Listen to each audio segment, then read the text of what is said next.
Merci, Monsieur Didat, pour ce discours. La première question est la suivante.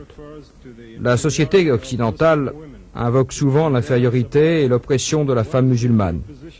Quel est le véritable statut de la femme musulmane dans l'islam?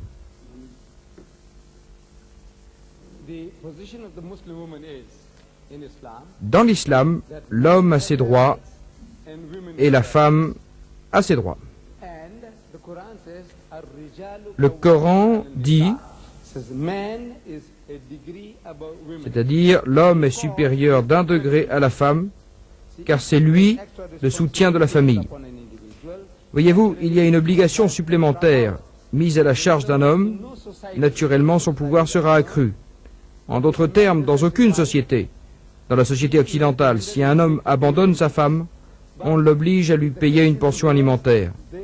Mais dans le cas inverse, on n'oblige pas la femme à payer une pension alimentaire à la famille. C'est donc une chose naturelle, parce que c'est l'homme qui subvient aux besoins de la famille. Il est le responsable, voilà pourquoi il est supérieur d'un degré à la femme. S'il n'existe pas d'égalité absolue entre l'homme et la femme, mais c'est la femme en fait qui dirige le foyer. Vous savez, comme l'a dit cet homme, la femme est capable de tout, car elle gouverne ceux qui gouvernent tout. Et c'est un fait, que ce soit dans un foyer occidental ou dans un foyer oriental, un foyer musulman, c'est la femme, si elle sait comment s'y prendre. Vous savez, Shakespeare dit, elle s'incline pour conquérir. Quand elle se montre docile et dit, chérie, qu'en dis-tu? Le mari se tourne vers elle et répond, écoute, quoi que tu dises, tu sais très bien où on va aller, San Francisco ou New York, quoi que tu dises. Il est prêt à abandonner. En d'autres termes, la décision est laissée à la femme. Veut-elle rivaliser avec l'homme? Vous voyez que lorsque cette rivalité existe, elle crée des tas de problèmes. Si vous faites la même chose, vous aurez les mêmes problèmes. Donc, dans l'islam, les deux possèdent des droits. L'homme a ses droits et la femme a ses droits, mais ils ne sont pas tout à fait égaux. Nous sommes tous égaux devant Dieu, mais en raison des impératifs sociaux, il y a, comme par exemple, vous savez, le divorce, il y a par exemple, l'homme peut avoir 4 femmes, mais la femme ne peut pas épouser 4 hommes. Vous voulez l'égalité? Que la femme puisse avoir 4 époux. Bon, vous n'avez qu'à essayer, et vous me direz des nouvelles. Monsieur Didat, vous avez parlé des Noirs et du racisme. Pourriez-vous nous exposer la solution de l'islam à ce problème, le problème du racisme? Vous avez, Allah dit dans le Coran, ô humains, il interpelle tous les humains et non seulement les musulmans, nous vous avons créé à partir d'un homme et d'une femme.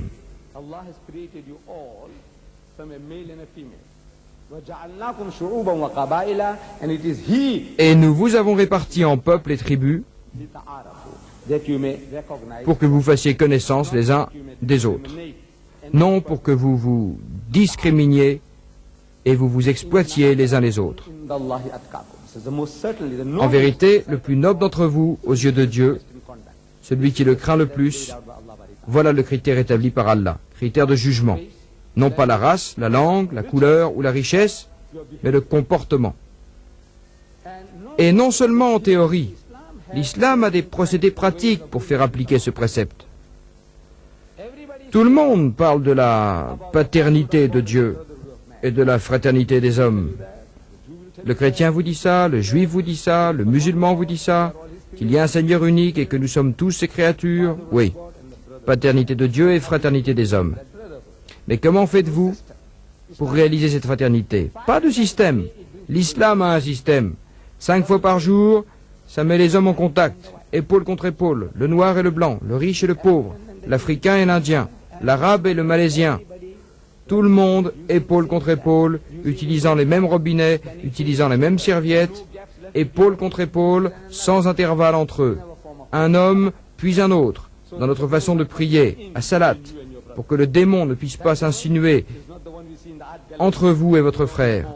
Ce démon ne ressemble pas à celui qu'on voit dans les galeries d'art, vous savez, avec des cornes, des oreilles pointues, une queue avec une fourche dentelée, un teint coloré. Non, ce n'est pas ce démon-là. Le prophète, que la bénédiction et le salut de Dieu soient sur lui, dit qu'il ne faut pas laisser une brèche entre un croyant et un autre pour que le démon ne puisse pas s'insinuer entre vous et votre frère. Le démon dont il parle est celui de la discrimination. Je suis blanc, il est noir. Je suis riche, il est pauvre. Il ne faut pas permettre à ce démon de s'insinuer entre vous et lui, car s'il le fait, et vous dites « je vais me mettre à distance parce qu'il est noir et je suis indien, je suis arabe et nigérien », non, pas comme ça. Épaule contre épaule, pas d'intervalle. En d'autres termes, un système pratique. Puis, si vous le pouvez, une fois dans votre vie, accomplissez le pèlerinage, sur une plus grande échelle, dans votre milieu social, vendredi. La mosquée, la grande mosquée, la mosquée de vendredi. Les jours de fête, allez partout et appelez les gens à la prière dans un seul endroit. Et sur une échelle universelle, accomplissez le pèlerinage. Quand vous y allez, vous aurez la plus grande surprise de votre vie. Vous dites quoi? Un homme de Tamil Nadu, il est musulman. Dans mon pays, tous les Tamouls sont hindous. Quoi? Il est tamoul et il est musulman. Et cet homme-là, un noir, comme du charbon, d'Éthiopie. Un musulman, mon frère. Et cet autre-là, aux cheveux blonds et aux yeux bleus, on dirait un Allemand ou un Norvégien. Un musulman de Turquie. Non, ça élimine le racisme. C'est un système. C'est pas seulement des paroles, mais un système qui fonctionne continuellement. 5 fois par jour, lorsque vous faites la prière, et en terminant la prière, vous dites en arabe, et j'ai vu ici, j'ai vu un homme d'Éthiopie, j'ai vu ici un homme d'Afrique, j'ai vu un homme de la Chine, j'ai vu un homme de Timbuktu. C'est donc un système qui élimine le racisme. Nous ne faisons pas que parler. C'est un système révélé par le Tout-Puissant, le Tout-Sage. Nous, musulmans, nous sommes la communauté la moins raciste au monde. Nous le sommes encore. Ce sont des survivances du passé, comme c'est le cas avec moi. Voyez-vous, mes ancêtres sont hindous. En Inde, nous avons un système de castes. Nous avons divisé la société en 4 castes différentes. En Afrique du Sud, ils nous ont divisés en 4 groupes différents, en fonction de la race. Dans mon pays, en castes, 4 castes différentes. Je suis musulman, mais dans mon milieu, on dit toujours celui-ci est brahman, de la caste supérieure, et celui-là est un intouchable, de la caste inférieure. 5000 ans de sang indien circulent dans mes veines. Alors, s'il en reste quelque chose, vous pouvez le comprendre. Les gens peuvent comprendre, mais en tant que peuple, dans l'ensemble, nous sommes les moins racistes de toutes les autres communautés au monde. Grâce à qui? À l'islam. Donc, l'islam ne se contente pas de parler du problème, mais il vous montre comment le résoudre.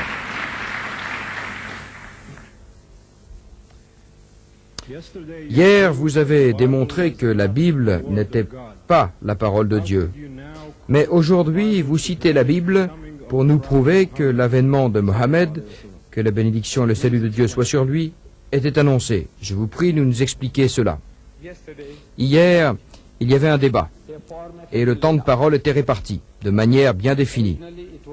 Initialement, c'était 50 minutes, 60 minutes, et puis 10 minutes. Chacun de nous avait 60 minutes. Et celui qui devait parler le premier avait 10 minutes à la fin, car tout avantage a un inconvénient. Ainsi, chacun a parlé 60 minutes.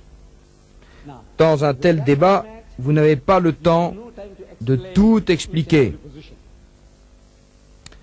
Alors, qu'est-ce que la Bible? Quelle sorte d'écriture est-ce la Bible d'après vous? Dans l'ensemble, nous disons qu'elle n'est pas la parole de Dieu. Et je l'ai prouvé.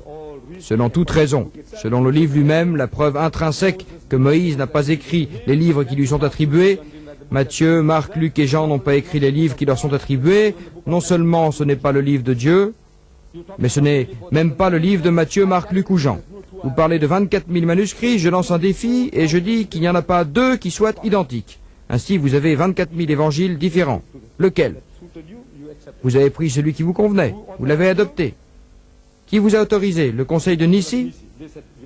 Ils ont dit, nous prenons celui-ci, nous prenons celui-là et nous prenons celui-là. Tous les évangiles qui sont actuellement admis ne l'ont pas été en une seule fois. Vous avez choisi et pris ce qui vous convenait. C'est ce que vous avez fait. Et maintenant, vous dites que c'est la parole de Dieu. Mais maintenant, la parole de Dieu est là, dans le livre. La parole de Dieu est dans le livre. La parole du prophète est dans le livre. La parole de l'historien est dans le livre. Et la pornographie est dans le livre. Maintenant, je dois vous expliquer tout cela. Je dis, voyez-vous, je vous donne des exemples concernant la parole de Dieu. comme dans le livre du Deutéronome, voyez-vous, les versets que j'ai cités